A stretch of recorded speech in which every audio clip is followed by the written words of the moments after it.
folks, welcome to Recently Seen Reading. I'm Heather, and today I thought I would tackle Britta and Sean's Vlogmas Tag. I'm very unlikely to do any Vlogmas recording, but I thought I could at least give a crack to this. The first prompt is V is for Voyage, a book that involves travel, and I've gone quite literal about this. This is, let's see if I can get this show without the shine. So this is Jean Nguyen's China Nurse, 1932 to 1939. Jean Nguyen was a Canadian who traveled back and forth between Canada and China as a young nurse. If you've run into her name, which I highly doubt, it would be in conjunction with Norman Bethune. She was in China at the same time as Bethune and was his nurse, I suppose. They had a fair amount of conflict because he expected far more subservience than Jean Nguyen was ever capable of. She was not a subservient woman at all. She came from a complicated family, and I think it's kind of useful to think about complicated families at Christmas time, because any time Christmas comes up, people who've come through complicated or difficult families can find the time a little bit more trying than people who've had much happier experiences might be aware of. So Nguyen had an interesting life. She did have this period of 10 years when she worked in China, but she struggled against her family reputation and her family expectations. Her father was Tom McEwen, a Canadian communist, and many of her peers in her social circle expected her to behave as he behaved, to have the same opinions, and she very much resented the fact that people saw her through the lens of her father and her brothers, who were combatants in the Spanish Civil War. But if you ever get a chance to pick this up, it's an interesting account of what it meant to be a nurse in that period, and if you're curious about that period of political history in Canada and China, it's kind of a way into that conversation. Let's see. Second prompt is L is for LGBTQ+, a book by a favorite author. So one of my favorite lesbian authors is Sylvia Townsend Warner. This is one of her early novels, and it's probably her best known, Lolly Willows. I love Warner. She has written a whole range of novels and biographies. She was a musicologist primarily by inclination when she started, but wrote several novels, a well-regarded biography of T.H. White, lots and lots of short stories that appeared in the New Yorker. She made her living primarily from her New Yorker stories, I think. And all of her prose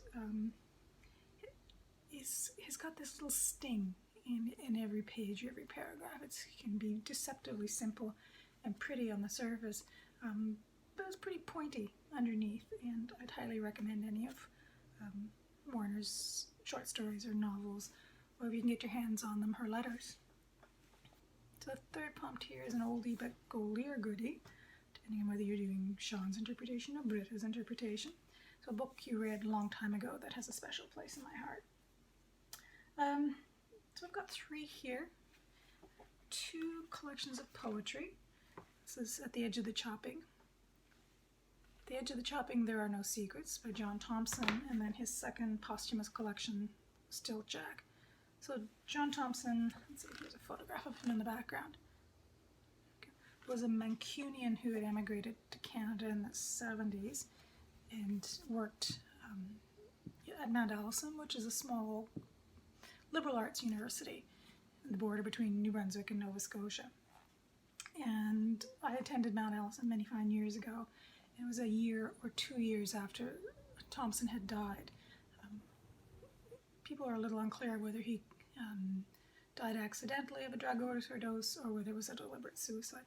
But his poetry I found quite beautiful then and still find quite beautiful. This one, Gazel. He used to be very difficult to find, but has since been reprinted by regional presses. So these are kind of precious to me because they're part of that part of my life. The second one, just for giggles, this is an old Pandora edition of a Mariah Edgeworth novel called Belinda. I spent a lot of my time in my graduate career thinking and writing about Mariah Edgeworth, so this one's particularly important to me. I haven't read it in years. and I'm thinking maybe I'll give it a reread in 2020. It's essentially the story of a young woman who comes to stay with a much more worldly, older woman who's having trouble in her own marriage and all the drama that ensues. It's a late 18th century, early 19th century type of novel. So Edgeworth sits in between Scott and Austen in many ways, but both of them learned from Edgeworth. She, for many years, was a much neglected writer, and then went through a renaissance in the early 2000s. She's often worth a read. She's much more slyly comic than people give her credit for. The one novel you're probably most likely to find easily in a used bookshop would probably be Castle Rackrent, which some people point to as one of the earliest historical or near historical novels, something that preceded Scott's Way, really. So the fourth prompt here is G is for gift. Share some anecdotes about good and bad experiences with books as gifts.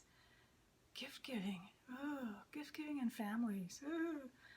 Christmas is a tough time for some of us, and so talking about gift giving in that context is even tougher.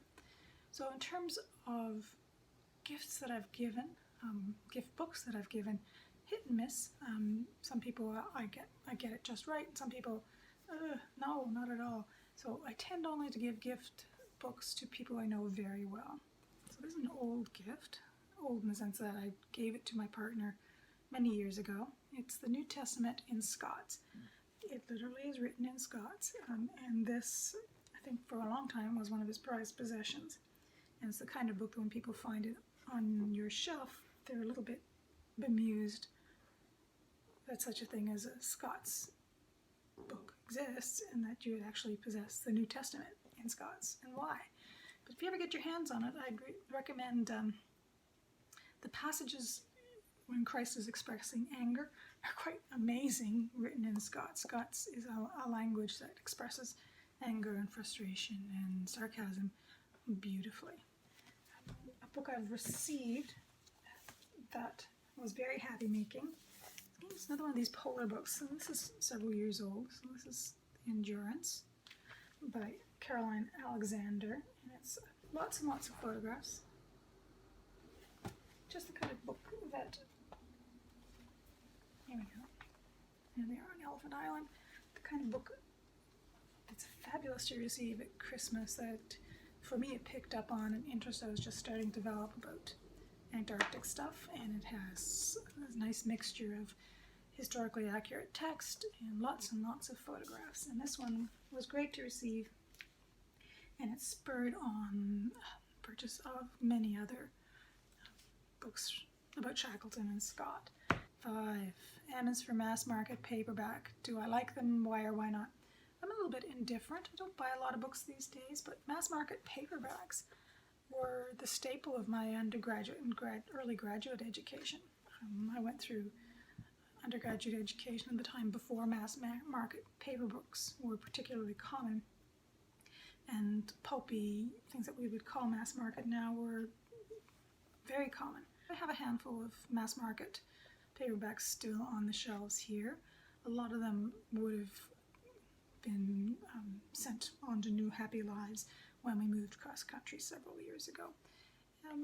But I still have a copy of Zelda Fitzgerald's collection of short stories. This one I held on to because I picked it up at a time when she was out of print, and it was very difficult to find. I think her work's since been republished. This is Octavia Butler's Wild Seed. Picked up when I was teaching a science fiction course many fine years ago, and I've held on to it because it was my first introduction to Butler, and I quite liked this one. But it's, your standard crappy, pulpy paperback fiction. The other thing that tends to be on our shelves here that might be more recent purchases are second or third hand, fourth hand, fifth hand books that are not in great shape. So this one is Marian Engel's Bear with its salacious cover. And this is the kind of thing that would have been maybe on a graduate school curriculum when I was going through graduate school, but it would have been this kind of mass market paper book. They were incredibly cheap in the secondhand market even then, and this one is probably one of the other ones, Quentin Crisp. This This one I think we got fairly recently. Oh, these have gone up in price. You used to be able to get these for about $1.50. This one was $4. So I'm a little indifferent to mass market paperbacks. They don't last. They're great for reading copies if you don't mind that it's likely to fall apart. The ones that we've tended to hold on to either have sentimental value or were at one point difficult to get a more modern reprinting of something. So that's Emma's for Mass Market Paperback 6. All in the family. Back to family questions. Family at Christmas time. Yes, I come from a family of readers, like many people who come from ethnically Scottish background. Education was particularly highly praised and valued. So there were always books in my household, and I think there were always books in particularly my father's household. My parents were both children of the Depression, so books have been a luxury in most cases. My father's household was significantly more wealthy than my mother's. My father's father, my grandfather, was an electrician in an industrial setting. He had built himself up from subsistence farming and quarrying to being an electrician, and so earned a good living for himself and his family. My grandparents on my father's side had a little bit more money than my mother's family would have had, and they were far more invested in reading and higher education. So my father's childhood and adolescence and adulthood, he was surrounded by books, and his aunts and uncles, so my great aunts and uncles, all managed to work themselves off of the farm. And these would have been subsistence farms that couldn't support even a single family by teaching. So education and books were always highly valued on that side of the family, though I have no particularly strong memories of any of my aunts and uncles, great aunts and great uncles, or even grandparents talking to me about books. My mother's side of the family, significantly more constrained financially. My grandmother was a single mother at a time when single mothers were uncommon, and books were not as common in that household. But there were always books in my childhood home, lots and lots of books, but nothing particularly fancy. Most of my parents' reading material came from the drugstore. Lots of, it would have been the equivalent of pulp fiction like this. And my mother would have read, and I would have picked up from her things like Mary Stuart and Phyllis Whitney and Helen McGinnis, so the kind of middle-brow popular reading that was easy to get. My father would have read something similar, but with slightly more masculine approach to it, so Louis L'Amour and the like, Frank Yerby. All these things are pretty pulpy. I would characterize my childhood reading environment as lots of books available to me, but largely an environment of benign neglect. Nobody was particularly interested in controlling or guiding my reading, which was great for me. It's kind of typically represented by how frequently I went to the library as a child. So, as an 8-year-old, I was walking the typical mile to the library, which is not a big deal. It was a pretty good library, but my path to that library was through a rail yard, an active rail yard. So nobody in my family was particularly bothered by the fact that I would be going across 12 sets of train tracks with freight and passenger trains shunting back and forth, and even actually just going through the train to the other side on my way to the library. So that kind of thing. An environment with lots of books around me. If I wanted to buy a book through the Scholastic Book Club, not a problem. But then I headed off to university where I was surrounded by books. Still surrounded by books. 7, S is for Santa. Books on my Christmas wish list. Well, this one's tricky. I've read most of the front list I was interested in already for 2019. Got those mostly from the library. So the 2 that I'm interested in and hope will show up is Linda Barry's latest book. I'm a fan of Linda Barry's writing and drawing, and the way she can, so economically in a 4-panel strip, can communicate a very rich story. So I'm looking forward and hoping that will show up. And there is a recent collection of Bill Cunningham, a street fashion photographer's photographs that I'm hoping will show up. But other than that, no particular desires for any particular book. If books show up for Christmas, that's fabulous. If they don't show up for Christmas, I can borrow them or buy them for myself in the new year. Though I am going on a no buy, no borrow in December and January. My shelves are starting to be overfull, so it's time to read some of the ones I've bought in the last 6 months and to read down the ones that I've borrowed. I hope you have a fabulous day, and I'll talk to you later. Bye-bye.